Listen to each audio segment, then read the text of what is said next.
Okay. Let's do something different today. So, if you watch this channel, chances are you've seen at least one of my 11-second club submissions. For those of you who don't know, the 11-second club is a free-to-enter monthly contest for animators to practice their skills and enjoy other animators' works. You can enter pretty much whenever you want, with no pressure to participate. If you're interested, I definitely suggest checking it out. At the time I started working on this video, I had submitted an animation to 11-second club for the January 2026 competition. And this is what I submitted. We're leaving, but we gotta get Ashley first. Okay, we will go and get her, but you're gonna follow me, because I am an expert at escaping. Let's go fast escape. Fast escapes are my expertise. Come on. So, it's not my worst work, but it's not my best either. If you're curious to know how I did, yeah, I didn't win. I got 40th place out of 56 entries. Now, what exactly happened here? I know I could have done so much better. Well, here's the thing. The reason why this isn't my best work? It's my own fault, thanks to a little thing called procrastination. Let's just admit it. We've all done it.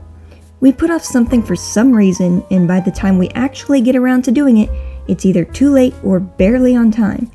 And more often than not, it's really not worth it. If we had just done what we needed to do when we needed to do it, we could have saved ourselves a lot of time, stress, and regret.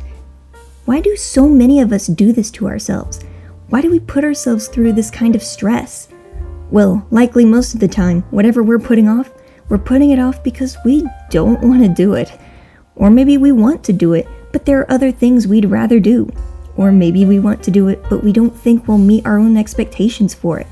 Whatever the reason, we think that putting it off and dealing with the consequences later is better than dealing with it now. But is it really?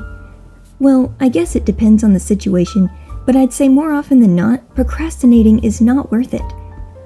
Proverbs 13:4 says, "A sluggard's appetite is never filled, but the desires of the diligent are fully satisfied."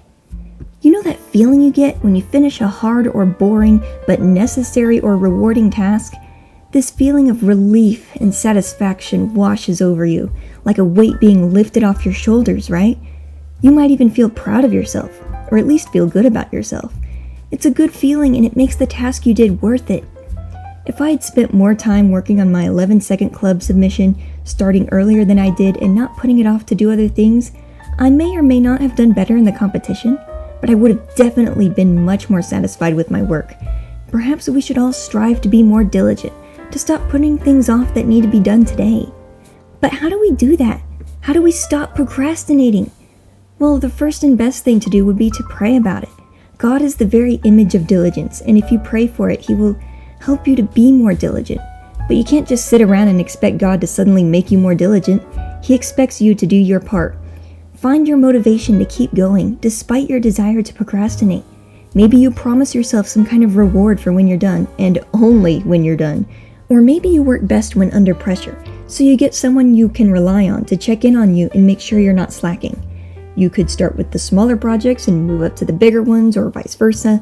Perhaps making a list of what you need to do helps you, or removing distractions. Trying not to worry about getting it perfect can be hard, but it's often a game changer. Whatever your strategy, it needs to be something that works and works best for you. Well, I hope you got something out of that. Hopefully you're able to learn from my shortcomings and not make the same mistake I did, whether that's in animation or whatever else you may be procrastinating on. May God bless you and have a great day. Bye.